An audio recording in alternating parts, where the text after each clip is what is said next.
A'udzubillahi minasyaitonirrajim. Bismillahirrahmanirrahim. Assalamualaikum warahmatullahi wabarakatuh.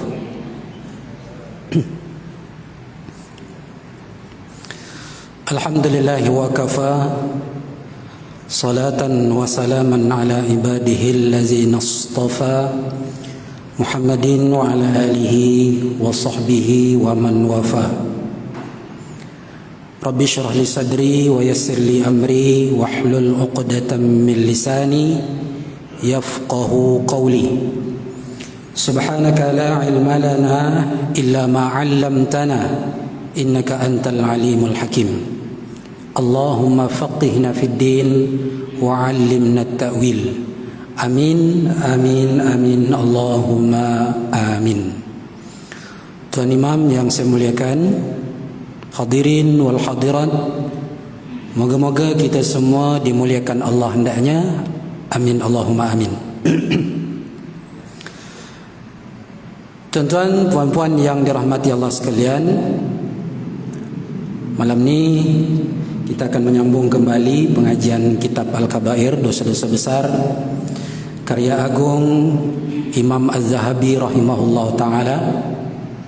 Malam ini kita akan teruskan dosa besar bermain judi. Bulan lalu syurbul khamri, kan, minum khamar, minum arak. Jadi adalah tak lengkap arak kalau tak ada judi gitu. Lepas arak ya judilah ya. Tuan-tuan puan-puan yang dirahmati Allah, salah satu ayat yang menjadi dalil pengharaman judi sama dengan ayat pengharaman arak, Al-Maidah 90-91 ya, yang saya telah uraikan pada bulan-bulan yang lalu, yakni firman Allah Subhanahu wa taala, a'udzubillahi minasyaitonirrajim, ya ayyuhallazina amanu innamal khamru wal maisir wal ansab wal azlam rijsun min amali syaitan fajtanibuhu la'allakum tuflihun. Wahai orang-orang yang beriman, hanya saja sesungguhnya ya, al khamru khamar, wal maisir judi, wal ansab menyembelih binatang untuk berhala, wal azlam mengundi nasib, adalah najis, kotor, termasuk perbuatan syaitan, maka jauhi oleh kamu akan dia, maka kamu akan beruntung. Saya sudah uraikan panjang lebar rasanya tentang ayat ini, cuma nak ulang sedikit. Antara keburukan arak dan judi ini ada dua dalam ayat ini ya. Sifat buruk dia, yang pertama, judi atau arak itu adalah rijsun, najis, kotor. Hari itu saya dah uraikan antara makna rijsun dalam bahasa Arab adalah kotoran anak Adam, najis manusia. Saya sebut kotor sikit lah, minta maaf, tai manusia. Itu antara makna rijsun. Tuan-tuan, kotoran manusia itu lebih menjijikkan biasanya berbanding dengan kotoran-kotoran lain. Cuba tuan-tuan ya, kalau terpijak tai ayam katakanlah ya, oh terpijak tai ayam, kotor. Tapi gelinya macam mana? Geli memang geli, tapi tak adalah sampai begitu sangat ya. Cuba maaf tuan-tuan terpijak tai manusia macam mana? Wow, kotor tuan-tuan, geli, jijik. Itu rijsun, melebihi tai ayam, tai burung dan tai yang lain. Kotoran anak Adam, itulah judi ya. Kalau ada orang tak geli lagi dengan judi, itu masalah keimanan dia. Sebab ayat ini dimulai dengan ya ayyuhallazina amanu. Ibnu Utsaimin rahimahullah taala dalam syarah Riyadhus Shalihin dia kata, ya ayyuhallazina amanu itu, atau dalam tafsir surah Al-Baqarah beliau ya, bila ayat Al-Quran dimulai dengan ya ayyuhallazina amanu, apa yang disebutkan Allah selepas ayat tersebut, selepas perkataan ya ayyuhallazina amanu, adalah bukti iman. Ini saya dah sebut hari itu ya, adalah bukti iman. Ya ayyuhallazina amanu kutiba alaikumusiyam. Hai orang-orang yang berpuasa, diwajibkan atas kamu berpuasa pada bulan Ramadan. Ada orang sehat wal afiat, mukim, tidak musafir, ya, tapi tak berpuasa tuan-tuan. Itu tanda iman dia bermasalah. Bahasa mudahnya, dia tak ada iman tuan-tuan. Sebab ayat ini dimulai dengan ya ayyuhallazina amanu. Perintah dan larangan selepas ya ayyuhallazina amanu adalah bukti iman. Bukti iman. Artinya kalau kita patuhi perintahnya, kita jauhi larangannya selepas ya ayyuhallazina amanu, itu tanda kita beriman. Sebaliknya kalau kita abaikan perintah dan larangannya, maka bukti orang tersebut tidak beriman. Nah, ada orang rasa tidak geli, tidak jijik, ya, malahan suka dengan judi ini. Wah, itu ada masalah iman dia tuan-tuan. Masalah iman dia. Masya Allah. Bukankah iman itu adalah pondasi dalam hidup kita tuan-tuan? Akar, ya. Kalau iman kita bermasalah, semua akan bermasalah tuan-tuan. Syariah kita bermasalah, akhlak kita bermasalah, muamalah kita bermasalah. Kalau iman kita bermasalah, itu salah satu sifat buruk judi. Saya dah uraikan panjang lebar ini ya pada bulan-bulan yang lalu. Yang kedua, sifat buruknya adalah min amali syaitan. Judi ini termasuk amalan syaitan, termasuk perbuatan syaitan. Apa maksudnya tuan-tuan? Saya setakat ni tak terbaca lagi lah. Ada syaitan bunuh anak dia sendiri, atau bunuh bini dia sendiri, ya. Tapi ada tak syaitan suruh orang bunuh anak, suruh orang bunuh bini? Ada tak? Ada. Syaitan lah tu yang suruh gugurkan kandungan, kalau dah lahir campakkan dari tingkat 18 ke bawah. Itu syaitan lah yang suruh manusia, maksud saya. Ada tak orang buat? Ada. Dosa besar tak? Dosa besar. Tengok tuan-tuan, perbuatan yang syaitan suruh dilakukan oleh manusia adalah dosa besar, padahal syaitan sendiri tak buat. Syaitan tak buat. Dosa besar tuan-tuan. Apatah lagi, ya, syaitan itu buat perbuatan tersebut. Rupanya syaitan ini ada kaki arak, kaki botol, ada tai judi rupanya tuan-tuan. Jadi main judi ini bukan manusia saja, syaitan pun main judi. Kita kan selalu sebut ada orang lama dekat barat, katakanlah kat negara orang kafir, orang barat lah katakanlah ya. Balik ke Malaysia ni, dia pun cara berpakaian pakaian barat. Pakaian barat macam mana tuan-tuan? Pakaian orang kafir macam mana? Kalau pakaian orang Melayu, orang Islam, baju kurung kan? Kalau orang barat, baju kurang dipanggil. Baju kurang lah, kurang kain gitu ya. Dia balik ke sini pakai baju kurang, seksi dan seumpamanya. Dia ikut cara barat. Kita pun kata dia ke barat-baratan. Kan kita panggil gitu.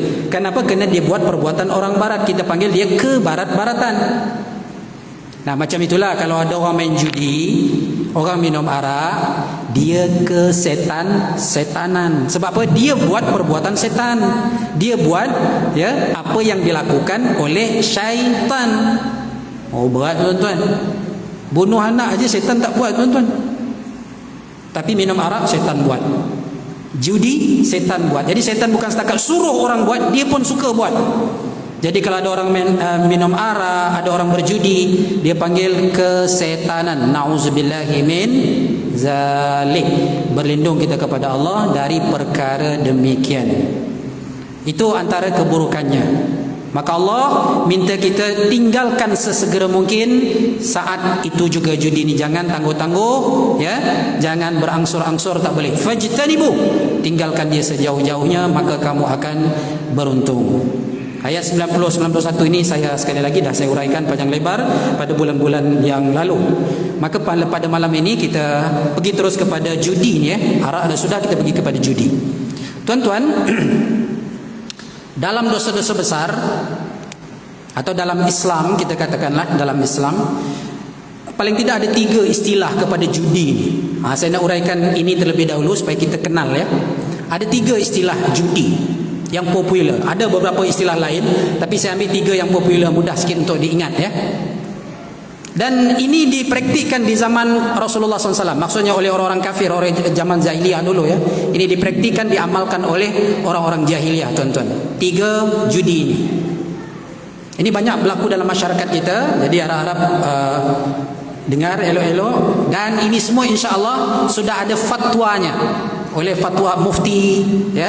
Jadi saya sebenarnya hanya mengulang sahaja, ya. Tuan-tuan boleh lihat kembali fatwa-fatwa tentang perkara tersebut, walaupun dengan cara dan gaya yang sedikit berbeza, ya, dengan saya gitu. Tapi insya-Allah sama dia punya intipati dia. Yang pertama, tuan-tuan, istilah judi yang popular dan ini dilakukan di zaman jahiliyah dulu, dipanggil al-maisir. Al-maisir yang tadi sebut dalam Quran, innamal khamru wal maisir. Al-maisir, tuan-tuan mudah ingat, ya. Alif lam mim yasin ra, al-maisir. Satu. Istilah yang kedua al-mukhatarah. Alif lam mim kha alif ta, ya, ra ta marbutah. Al-mukhatarah. Istilah yang kedua. Yang ketiga at-tajzi'ah. At-tajzi'ah. Tiga istilah untuk judi di zaman jahiliyah dulu. Dan rupanya masih berlaku sampai hari ini. Tapi sebelum saya uraikan apa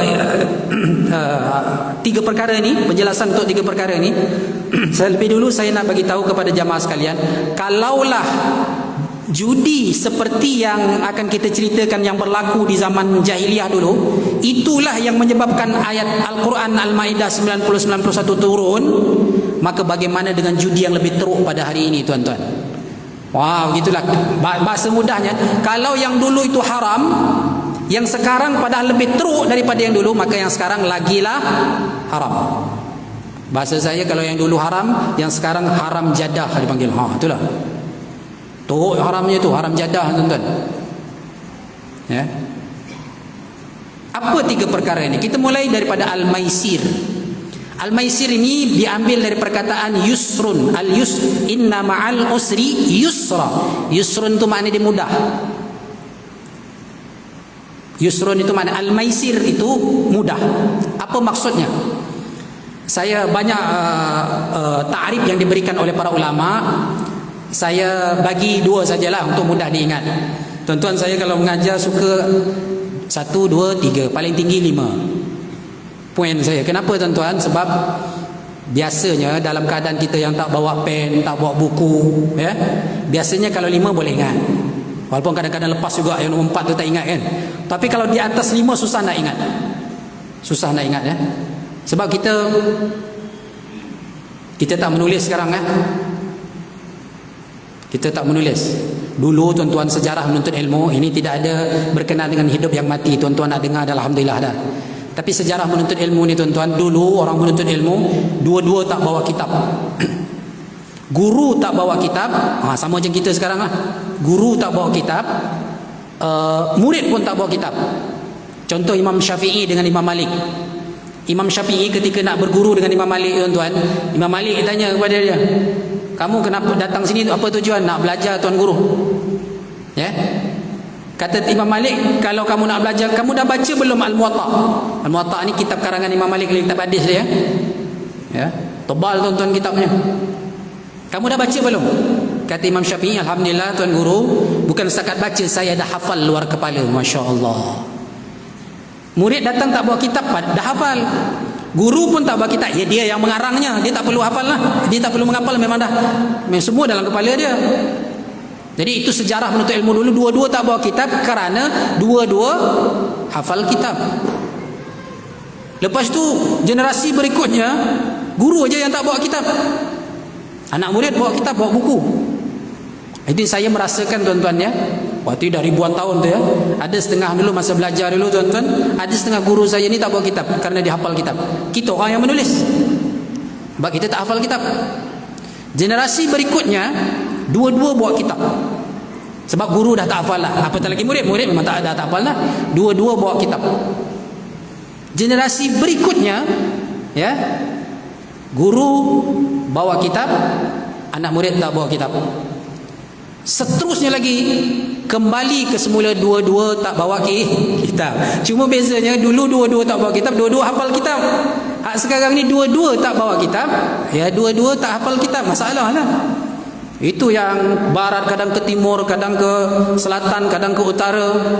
Sebab dia tak berkitab. Begitulah. Jadi poinnya tak banyak-banyak, insya-Allah memudahkan untuk diingat. Jadi banyak takrifan tentang apa Al-Maisir itu, saya bagi dua saja. Yang pertama, takrif yang diberikan Muhammad Ali As-Sabuni dalam tafsir ayat-ayat hukum beliau. Kata beliau, Al-Maisir maksudnya adalah ya, permainan yang dilakukan ya oleh dua belah pihak, lebih kurang begitulah ya, permainan yang dilakukan oleh dua belah pihak, yang satu meraih keuntungan, yang satu lagi meraih kerugian. Jadi yang satu beruntung, yang satu lagi rugi. Itu kata Muhammad Ali As-Sabuni, itulah Al-Maisir. Nanti kita akan lihat contoh-contohnya.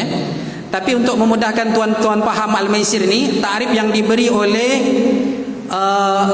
Muhammad Rashid Ridha dalam tafsir Al-Manar. Saya ambil takrifan yang diberikan oleh ulama-ulama kontemporari, tuan-tuan ya, supaya mudah dengan kita, ya, mudah untuk kita faham. Kata Muhammad Rashid Ridha dalam tafsir Al-Manar, Al-Maisir itu maksudnya adalah permainan untuk meraih keuntungan tanpa menggunakan akal sehat dan kerja keras. Saya ulangi, permainan untuk meraih keuntungan, untuk meraup keuntungan, untuk mendapatkan keuntungan, ya, tanpa menggunakan akal sehat. Maksudnya tak perlu berfikir. Tuan-tuan, kita nak bekerja, nak berniaga kan kalau fikir kan, oh kita kena berfikir, nak buat bangunan ni kena berfikir, ya, kalau tak runtuh, ya, kontraktor ke engineer ke apa benda semua dia nak buat kerja dia, oh belajar berpuluhan tahun, tuan-tuan. Ini tak perlu berfikir dan tak perlu bekerja keras. Itulah Al-Maisir.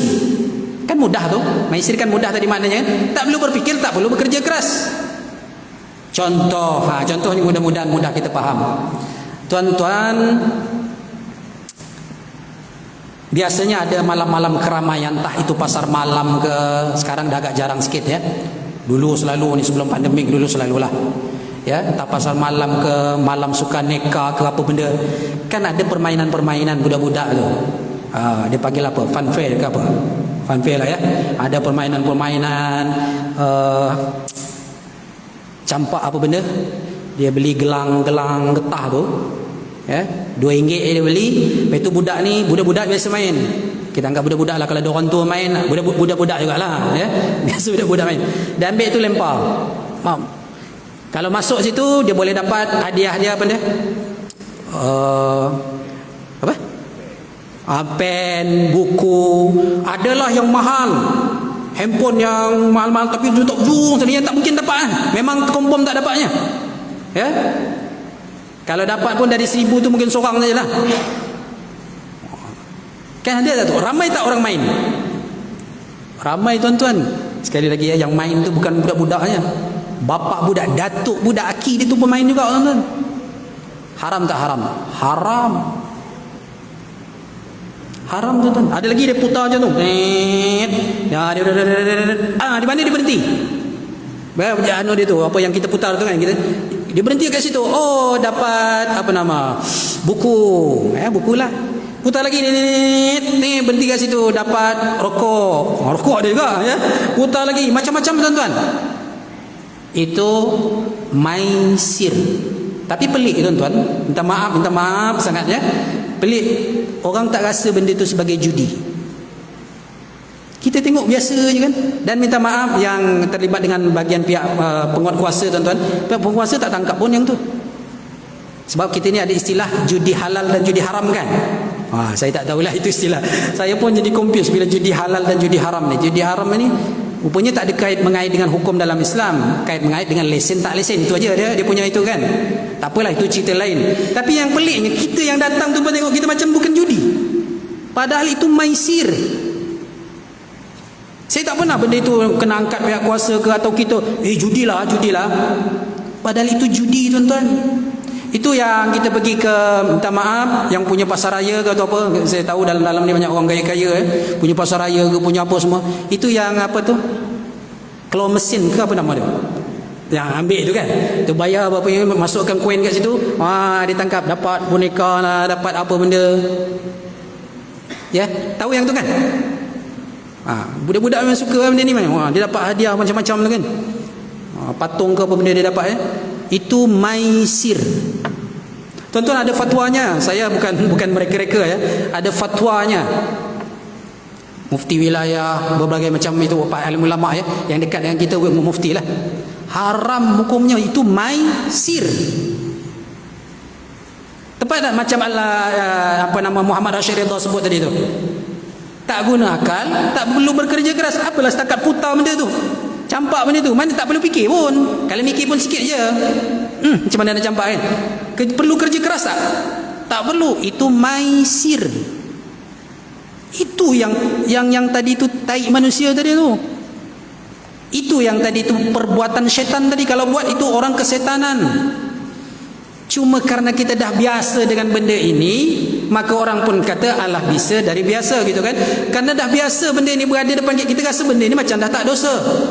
Tuan-tuan, dulu saya pernah sebut dosa ni, kalau pertama kali orang buat dosa, dia rasa benda ni haram. Balik rumah susah hati, menangis. First time buat. Bila dah second time dia buat, dia lah rasa agak kurang sikit rasa bersalah dia. Dia buat lagi, ya, lama-lama dia rasa sunat pula buat dosa. Tengok tuan-tuan. Pertama dia rasa haram, lepas tu dia rasa mubah, lepas itu dia rasa sunat. Kalau tak buat macam sunat, dia rasa macam berpahala pula buat. Kalau dia lah larut mendarah daging dosa dalam fikiran dia, dah mendarah daging dalam masyarakat, tuan-tuan, dosa tersebut, maka dosa itu pula dianggap wajib. Na'udzubillahi min zalik. Kalau tak buat dosa malah rasa berdosa. Ini pelik ni. Kalau tak buat dosa malah rasa berdosa. Satu hari aja tak ngumpat, dia rasa macam pelik ah. Ada tak kena ni, ada nak ngumpat juga. Ini bahaya tuan-tuan. Dia rasa berdosa pula kalau tak buat dosa. Itu kenapa? Karena dosa sudah mendarah daging, karena selalu diulang-ulang. Nauzubillah tuan-tuan, kalau kita sudah menikmati dosa, maka peluang untuk bertaubat amat sedikit tuan-tuan. Ini yang paling dikhawatirkan. Ketika orang sudah merasa nikmat maksiat itu tuan-tuan, susah nak kembali. Susah sekali, karena dia menikmatinya. Sama dengan tu tadi, funfair kita tadi, kalau mesin kita tadi tu, apa benda semua tu yang kita dah biasa menganggap benda tu, orang tak rasa benda tu haram, padahal maisir. Apa ini? Jaga cucu kita tuan-tuan, jaga anak kita ya, jangan main benda ni. Kita lagi lah, kita dah belajar, jangan. Kenalah anak Tuhan dah tahu ya? Bukan setakat kena dosa besar, laknat kita dah belajar dah, masih buat lagi ya. Jangan pernah anggap remeh. Dulu di masjid ni saya pernah mengajar satu tajuk 5 perkara di mana 5 perkara ni lebih berbahaya daripada dosa yang dibuat. Antara 5 perkara itu adalah istisgharuz zunub, menganggap remeh dosa tuan-tuan. Dia lebih berbahaya daripada dosa. Dosa tu satu maksiat lah, tapi dia menganggap maksiat dia ini benda yang remeh-temeh, maka itu satu yang lebih berbahaya daripada dosa yang dia buat. Judi itu dah dosa dah, maisir itu dosa besar. Ya. Menganggap maisir itu benda yang biasa, bukan dosa, meremeh-remehkannya, itu lebih berbahaya daripada maisir itu. Boleh faham tak? Istisgharuz zunub bahaya tuan-tuan, meremeh-remehkan dosa bahaya. Jadi kita pelan-pelan ya, slow-slow tapi pasti, berangsur-angsur kita saling menasihati. Kalau boleh benda ni tak ada di pasar-pasar raya kita, di pasar-pasar malam kita, di pekan-pekan sukaneka kita, tak ada tuan-tuan ni. Main-mainan seperti ini lagi tak ada kita lihat tuan-tuan ya. Kalaupun ada, mari kita jauhkan sejauh-jauhnya untuk anak cucu kita. Jauhkan. Ini perbuatan maisir, dosa besar.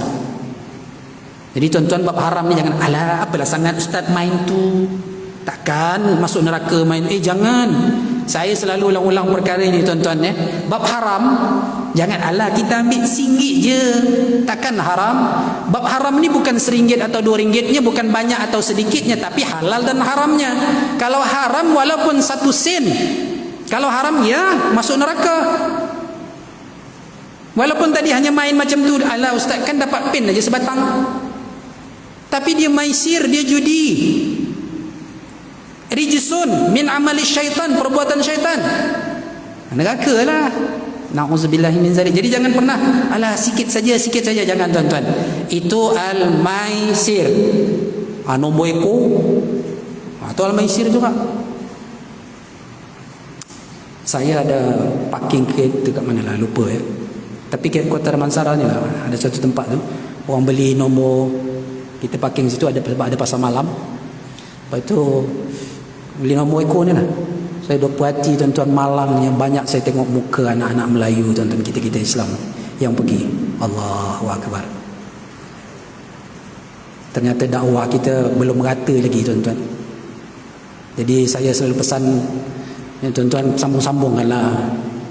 Ya, kita sampaikan begini, bagi dakwah kita ni tak sampai ke mana-mana. Ya.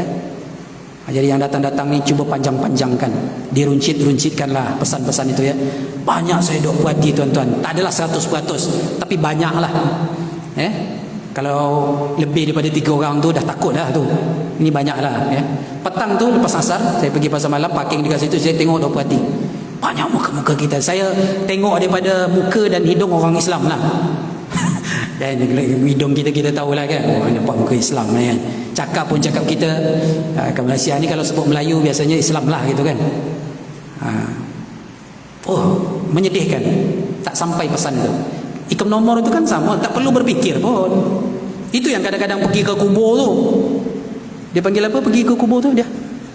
Dia minta nombor kat kubur, dia panggil apa? Jadi saya ada cerita ni, saya nak ziarah kubur anak saya di Sesin 9 ni lah. Lama lah ya, sebelum pandemik ni. Saya nak masuk lah dengan kawan lepas Isyak.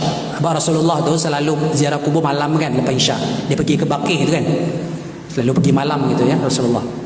Saya tak pasti apakah para ulama kemudian mensunahkan malam, saya tak pasti, tak terbaca lagi. Tapi saya baca riwayat Rasulullah pernah pergi malam. So kita nak try lah pergi malam ni. Saya pergi malam dengan anak murid saya, 2-3 kereta kita masuk malam nak ziarah. Lepas itu dia punya guard ikut kejar kita. Bila kejar, dia tahan cik, dia kata tak boleh. Kita pun tanya kenapa ya tak boleh. Dulu kata dia okey, tapi sekarang pihak berkuasa tak bagi pergi malam. Ini cerita sebelum pandemik, sekarang memang tak boleh lah kot. Dia tutup ya, tak boleh pergi malam. Sebab apa saya kata? Sebab ada beberapa muda-mudi kita ni tuan-tuan, satu dia pergi bercinta kat kubur tuan-tuan. Ada juga perangai tuan-tuan pergi kubur. Kita dulu dengan kubur ni segan kita kan, budak-budak ni tak segan tuan-tuan. Yang kedua, itu pergi apa nama dia, pergi kubur tu minta nombor. Filem Ramli ada sebut tu, Allah takkan tak ingat apa. Alah, pokoknya minta kubur dengan hantu lah. Dekat itu minta nombor, maksud saya minta nombor. Jadi pihak berkuasa dapat kesan ini, baguslah dia larang. Ya, daripada orang melakukan kejahatan ni, tutup malam, jangan bagi keluar. Tengok tuan-tuan. Oh, dahsyat tuan-tuan ya. Angkong ke apa nama? Yang itu, apa nama itu? Itu maisir tu. Maisir nama dia, maisir namanya. Haram judi, itu yang menyebabkan ayat turun. Itu maisir. Kita ringkaskan. Yang kedua dipanggil al-mukhatarah. Al-mukhatarah bahasa kita mudahnya taruhan. Siapa menang, siapa kalah bayar kepada pihak menang. Ini mudah nak faham tuan-tuan. Tak kisahlah baik itu duit atau bayarannya berupa tenaga, berupa benda, berupa macam-macam, tak kisah. Kalau dulu sampai kepada isteri, sampai sekarang pun ada tuan-tuan tak mampu nak bayar, asyik kalah main judi ni, isteri yang dipertaruhkan. Wah, lah tak ada benda nak bayar, harta tak ada, bini, ambil bini aku untuk 3 malam ke 4 malam ke. Tak celaka nama tuan-tuan, suami apa nama tak tahulah ni. Itu yang tadi kesetanan tu tuan-tuan. Na'udzubillahi min zalik. Taruhan, segala jenis bentuk pertaruhan. Yang kalah membayar kepada yang menang. Itu dia panggil al-mukhatarah. Ini mudah nak faham. Ini pesan anak-anak muda, yang anak-anak kita yang main futsal, badminton, main bola tuan-tuan. Selalu ni kadang-kadang siapa kalah dia bayar. Baikot kan? Dia bayar. Haram, al-mukhatarah dia panggil, pertaruhan. Yang ini mudah faham, pertaruhan. Siapa kalah dia kena bayaran. Yang menang tak bayar apa-apa, malah dia dapat bayaran. Haram hukumnya.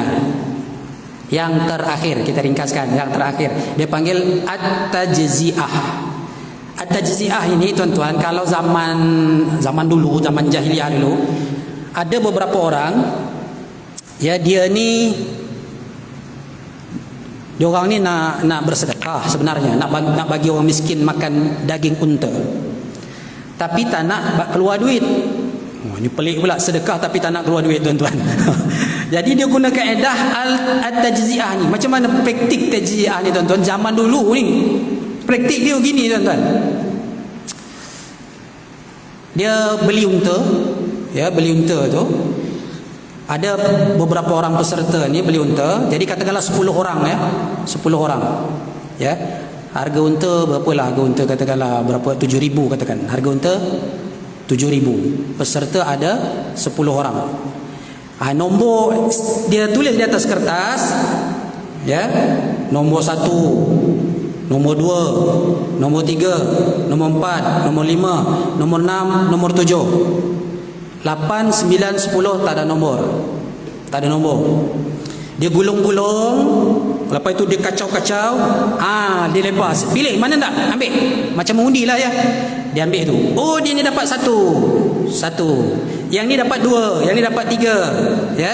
Yang ni dapat 4, yang ni dapat 5, begitulah. Sampai 7 saja.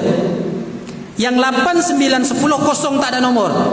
Yang tak ada nombor inilah yang membayar tuan-tuan. Yang tak ada nombor ni membayar. Yang satu dapat kertas dia tadi dapat nombor 1, dia buka dapat nombor 2, nombor 3. Yang itu dia dapat bahagian daging unta dia sebanyak nombor yang dia dapat. Jadi dia sembelih, dia lapah-lapah daging ni. Kamu dapat tadi nombor berapa? Nombor 1. 1 bahagian. Macam kurban lah pula, ya. Tuan-tuan jangan siapa kurban. Ini jahiliah punya ni tuan-tuan, ya. Ni nomor 2 bahagian. Saya nomor 3 bahagian. Nomor 7 bahagian. Yang hak 3 tadi tu, 3 orang tadi tak ada nomor, tak dapat apa-apa, malah wajib membayar. Zalim ke tak zalim? Zalim tuan-tuan. Tapi ada baiknya sikit. Apa baiknya tuan-tuan? Mereka ada perjanjian. Nanti walaupun yang ni tadi dapat 1 bahagian, 2 bahagian, 3 bahagian, 4 bahagian, ya, yang bayar hanya 3 orang, nampak macam zalim, ya. Tapi mereka ada kesepakatan sebelum melakukan perkara ini. Apa dia? Daging-daging ini semuanya, walaupun dia dapat 1 bahagian tadi, semuanya disedekahkan ke fakir miskin. Ada baiknya, sebab tadi niat nak sedekah tapi tak nak keluar duit. Jadi 3 orang ni sajalah yang kena. Tuan-tuan, kalau praktik ini saja yang adalah sedikit kebaikannya, itu pun haram dan menyebabkan ayat Al-Quran turun, apatah lagi yang macam sekarang. Macam sekarang contoh apa tuan-tuan? Ini banyak fatwa-fatwa mufti tentang perkara ini. Orang tanya tuan-tuan, orang buat sebuah pertandingan, tak kisahlah apa dia, perlombaan pertandingan ni tuan-tuan, ya, hadiah dia kereta harimau. Kereta kan sekarang macam-macam kan. Ada harimau, ada lembu pun ada kan. Lamborghini kan lembu lah itu. Lembu ada, dulu kuda, angsa banyak kan. Harimau pun hebat-hebat sekarang kan. X70, itu pun cantik-cantik harimau. Proton lah, harimau itu kan proton lah. Yang menang, ya, satu perlombaan lomba apa kata kita lah, lomba apa ya? Basikal, lomba basikal. Mudah sikit lah, lomba basikal.